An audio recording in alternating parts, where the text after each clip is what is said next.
Magandang hapon! Kumusta po? Narito po ulit ang update natin para sa lagay ng ating panahon. Ngayong hapon po ng July 8, 2024 na kung saan sa ngayon ay patuloy pa rin ang pag-iral ng Intertropical Convergence Zone o yung breeding ground ng mga LPA o bagyo dyan po sa silangan ng ating bansa at nag-i-extend sa may Visayas at Mindanao.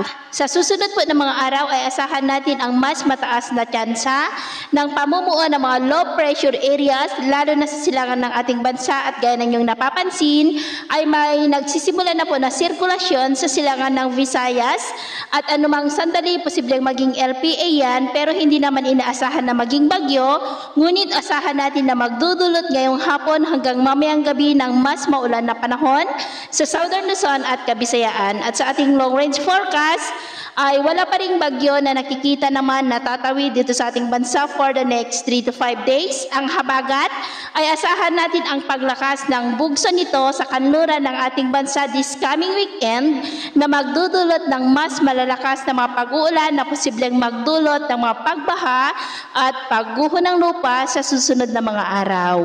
At sa lagay ng ating panahon, ngayong hapon ay maulap ang kalangitan with isolated rain sa malaking bahagi ng Southern Luzon at Kabisayaan, dulot ng shallow LPA. At maulap ang kalangitan with isolated rains rin sa ilang bahagi pa ng Ilocos Region, Cordillera, ilang bahagi ng Cagayan Valley, Central Luzon, Metro Manila, Calabarzon, Panay Island, Negros, Leyte, Bohol, Cebu, Samar Provinces, Sulu Archipelago, Zamboanga Peninsula, ilang bahagi ng Northern Mindanao, Caraga, Sorsogon at ilang bahagi ng Davao na posibleng magtuloy-tuloy ang mga isolated rains sa ilang bahagi ng ating bansa hanggang mamayang gabi, kaya mag-ingat po tayo sa posibleng banta pa rin ng mga pagbaha at pagguho ng lupa.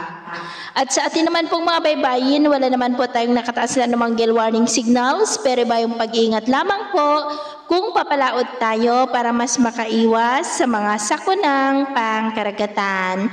So, yun po ng latest update natin sa araw na ito. At ako pamuli si James na nagsasabing, sa kahit na pagsubok po na darating sa ating buhay, huwag po tayong mawawalan ng pag-asa. Thank you and God bless!